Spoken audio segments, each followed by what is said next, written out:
everybody, Ty here. Hope everyone is doing well and having a good weekend. So, this video, we're going to be kind of talking about a little bit more towards the Christmas time frame and also towards New Year's, but also we're going to point out a little something that's really interesting and sometimes gets lost in my honest opinion when it comes to the weather. It's just how quickly things can change, especially when looking at forecast models. I don't know how many of you guys watched the video that we put up on Friday here. And by the way, that one's doing pretty good. I appreciate you guys' support, by the way. But in that video, we were talking about the potential for a major Arctic blast to come in. So some things have changed with that. And in comparison, and I'm going to try to see if I can find a clip of it that I could try to put up here towards one of the corners on the screen.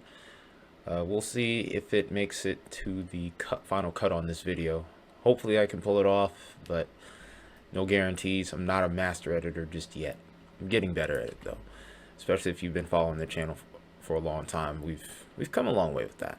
But in any case, as we continue to go forward here, it was right around the 20th to the 24th time frame where we saw a big plunge of cold air begin to come in to the eastern half of the U.S. in particular. The west looks like it stays pretty warm in either case here, but right after this particular trough here towards the 20th rolled through, there will be another push that will come in. As you can see on this new model run here, that is no longer the case. It's amazing how quickly things change. Like I said before, even in that video, a 6-hour time frame between these models here. So what you see now can look entirely different by, let's say, dinner time or even the next day. So while that run was interesting, it's not going to be quite as cold where I would think we would be seeing potentially even record low temperatures in some places that are definitely not used to it, like the deep south, for example, or even southern snow. That scenario doesn't quite seem like it verified, of course. But I mean, again, look at the time frame that we're looking at, 120 plus hours out. That's 5 days. So very easy for things to change here. But I digress. If we go towards the Christmas holiday, which is what we're most interested in, you can see that we actually have a very notable warming trend still set to take place here.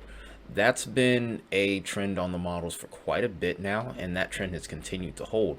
But if we go ahead and go towards the afternoon of Christmas Eve here, one thing that's kind of captured my eye is this little trough that's developed here.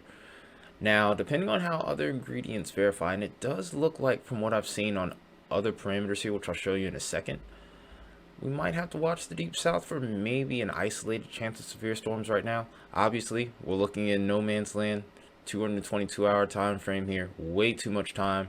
A lot can change with this, but wouldn't rule out the chance for Christmas Eve severe weather as of right now.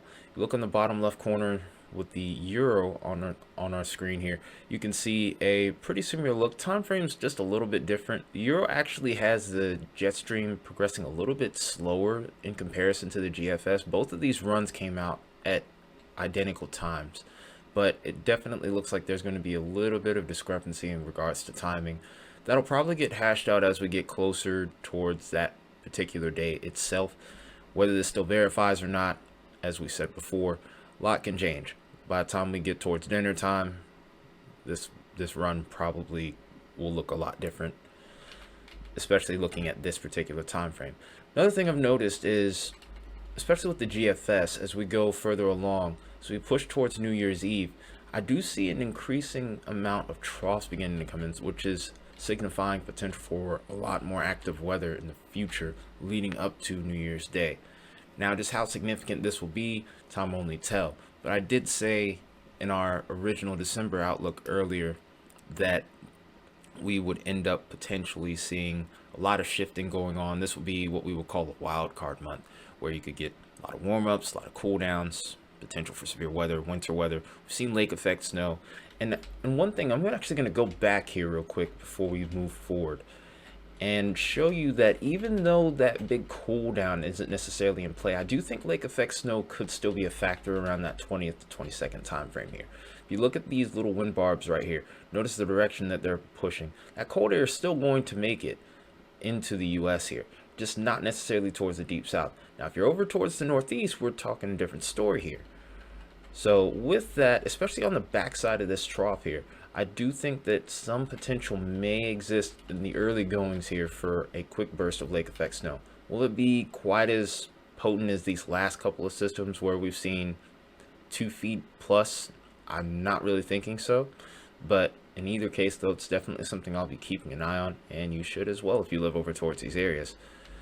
That being said here, regardless of whether we look on the GFS or the Euro at this point, we still have that Euro in the bottomless corner of the screen, but you can see that weather pattern does look like it's starting to pick up here, so holidays could get pretty busy, pretty interesting there. Now, as we go along here to the GFS, one thing that I want to make clear, just because I said that we aren't going to see a significant cool down over towards the southeast doesn't mean we aren't going to see a drop in temperatures. Sometimes that's very easily misconstrued, or sometimes I may even misconvey it a little bit. But fact of the matter is, we do see the warm up here, but again, right towards that 20th time frame, there are those colder temperatures towards the eastern half of the U.S. Coldest temperatures, of course, are going to be over towards those mountainous terrain in the northeast here, and of course out towards the west right now, we're pretty warm too, with the exception of mountainous terrain here, where we're having those 20s, 30s, and a few 40s here and there in the valleys.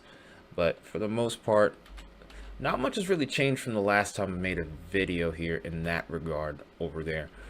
But as we go further along, this is towards the 23rd. Mornings seem like, of course, they're going to be the coldest, but by the time we get towards Christmas Eve, it does look like we're going to be trying to sneak into the 50s across the deep south here. Could be a few 40s. So I would say that for a lot of these areas, we're either right at average or just a little bit below. Over here towards our area of interest for severe weather, up towards the Gulf Coast here, towards Louisiana, Texas coast here, we're getting into the mid 60s for surface temperatures. And if you look over towards the bottom left corner of your screen, we're looking at the dew points. We're getting into those 60-degree dew points to go along with those temperatures. So definitely kind of has me raising the brow here, thinking that there could be some potential for severe weather. It really just depends a lot on the forcing. Seems like the thermodynamics, while they're not super impressive, that they'll be there. We'll just have to see how things pan out. We'll be, of course, making an update forecast on this as we go along if things continue to trend in a more significant manner. But as of right now, I wouldn't be too worried about this. And then as we go further along here, still looking like we're going to be remaining pretty warm over the eastern half of the U.S. here. Cold air starts to build out towards the west just in time for the year to end here, so could be more opportunities for some snow out towards the northwest in particular.